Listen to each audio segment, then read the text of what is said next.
اور تو اسے بھی دیتا ہے جو تجھے نہیں پہچانتا.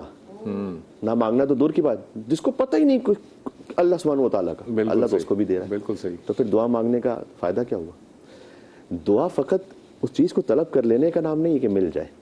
دعا اس بات کے اظہار کا نام ہے کہ مل کہاں سے رہا ہے مجھے پتا ہے, ٹھیک ہے نا, اس لیے میں مانگ رہا ہوں. بالکل صحیح.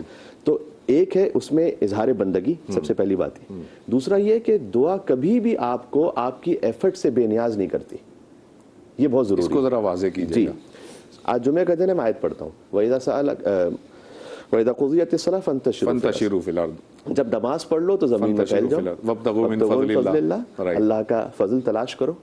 اس کا آپ یہ مفہوم بھی لے سکتے ہیں کہ اللہ پہلے تو یہ کہہ رہا ہے نماز پڑھنے کے بعد محنت کرو نا, روزگار کماؤ, ٹھیک ہے.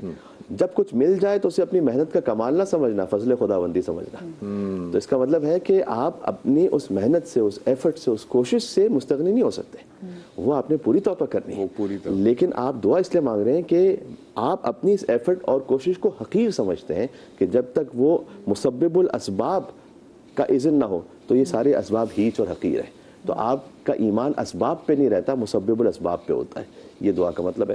جیسے ایک بچوں کے لیے میں مثال دوں, اگر بچے بھی دیکھ رہے ہوں, ایک مزاحیہ مثال دی جاتی ہے لیکن ہے سمجھنے کے لیے. ایک بچہ بڑا گڑ گڑا کر دعا کر رہا تھا کہ اللہ مینار پاکستان کسی طرح کراچی میں ہو جائے, آ جائے, اور مزار قائد کسی طرح سے لاہور میں چلا جائے. تو ماں نے کہا یہ کیا بات کرو, کہ میں امتحان میں یہ لکھ کے آیا ہوں, تو میں اس لیے کہہ رہا ہوں اللہ سے کہ مزار قائد لاہور میں ہے اور مینار.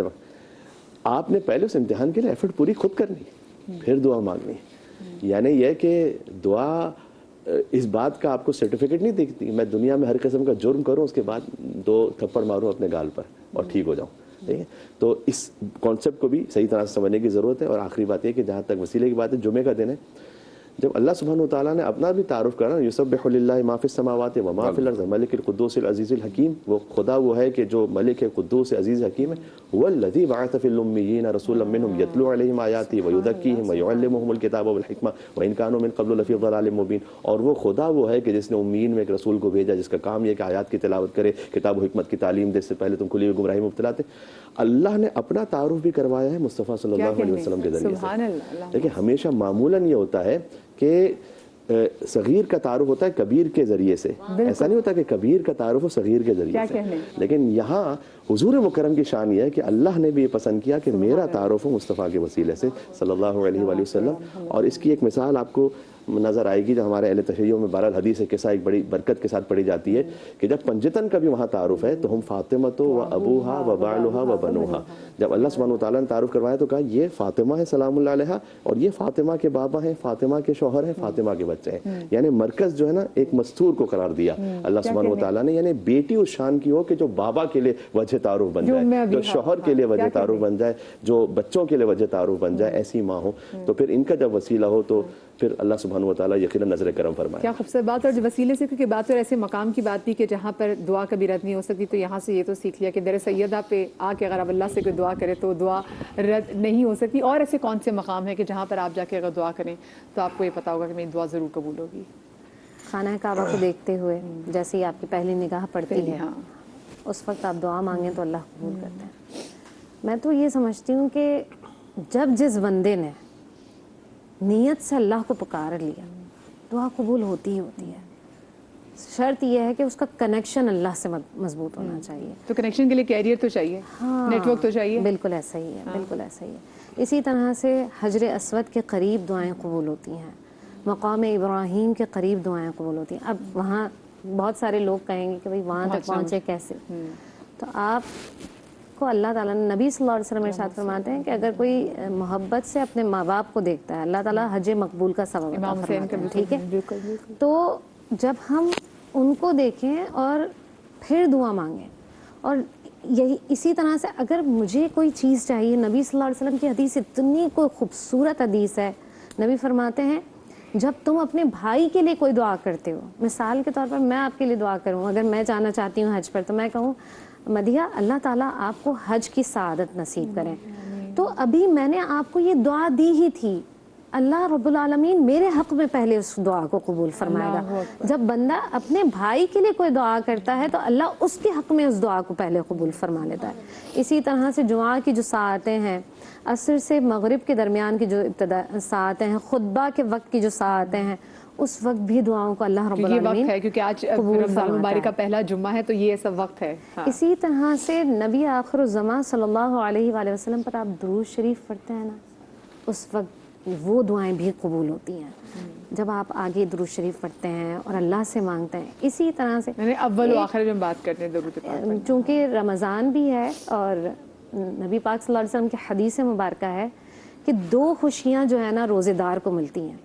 ایک تو افطار کے وقت ملتی ہے اور ایک اس وقت جب وہ اپنے اللہ سے ملاقات کرے گا. اور نبی صلی اللہ علیہ وسلم نے اتنی کوئی خوبصورت حدیث ہے، اتنی کوئی پیاری حدیث ہے.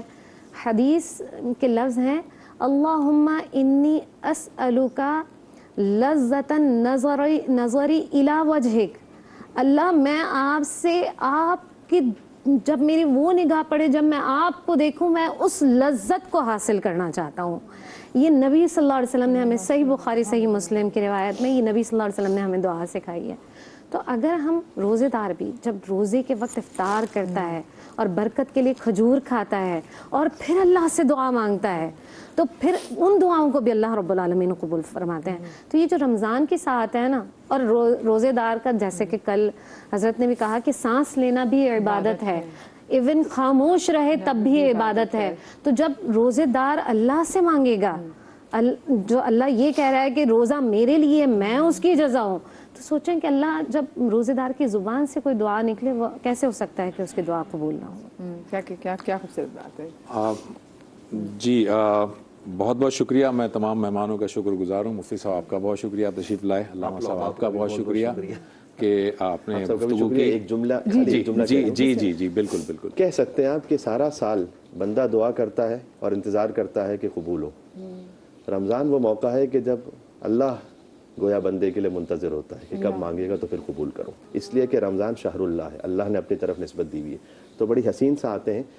نہیں پتہ کس کا کون سا رمضان آخری رمضان ہے. بالکل اللہ سبحانہ و تعالیٰ توفیق دے انشاءاللہ سے. تھے گزشتہ سال کچھ جو اس سال نہیں ہے، کچھ اس سال ہوں گے جو اگلے سال نہیں ہوں گے. تو کبھی بھی کسی نعمت کو گرانٹڈ نہ سمجھ لیں کہ بس یہ تو ہے ہی ہے. نہیں، جب تک اس کی توفیق ہے. تو یہ جو لمحات ہیں نا، یہ جو ساعتیں، اور فرض کیجئے کہ آپ کے لیے کوئی موقع نہیں میسر آ رہا. ظاہر کعبہ نہیں پہنچ سکتا ہر ایک. مقام ابراہیم بالکل صحیح فرمایا کہ ساری دعا کی قبولیت کے مقام ہے. مجھے بڑی فیسینیٹ کرتی ہے حضرت موسیٰ علیہ السلام کی دعا.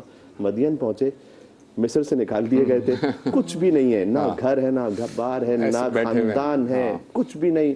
حضرت شعیب کی بیٹیوں کے لیے پانی بھرا، آ گئے رب انی لما انزلت الی من خیر فقیر. میں فقط ایک خیر کا محتاج ہوں جو تیری طرف سے مجھے نصیب کہنے سبحان اللہ. بس فوراً آگے اللہ نے کہا. اس کے بعد وہ ایک بیٹی ان کے پاس آتی ہے، بالکل فوراً اللہ قبول کی. بات یہ ہے کہ آپ کا تعلق کسی بھی موقع پر پروردگار میں ایک خیر کا فقیر ہوں. کیا کہنے، بالکل صحیح، کیا کہنے. ماشاءاللہ بہت عمدہ طریقے سے آپ نے کنکلوڈ کیا آج کی اس محفل کو. بہت شکریہ آپ کا. عائشہ صاحب آپ کا بہت بہت شکریہ. انشاءاللہ تعالیٰ ناظرین ایک چھوٹا سا وقفہ لیتے ہیں. لیکن بریک پر جانے سے پہلے ہمارے ساتھ روح افزا جو کہ سب کو بہت پسند ہے، اور افطار کا جب دسترخوان سجا ہو اور سحری کا دسترخوان سجا ہو اور وہ نہ ہو، ایسا ہو نہیں سکتا. تو روح افزا کی جانب سے گفٹ ہیمپرز ہمارے معزز مہمانوں کے ساتھ بھی جائے گا. چھا گیا ماہ جود و سخا کا سما، جہاں فضا ساعتیں بندگی کا بیاں. ہر سال کی طرح اس سال بھی ہم سجائیں گے رمضان کا سما.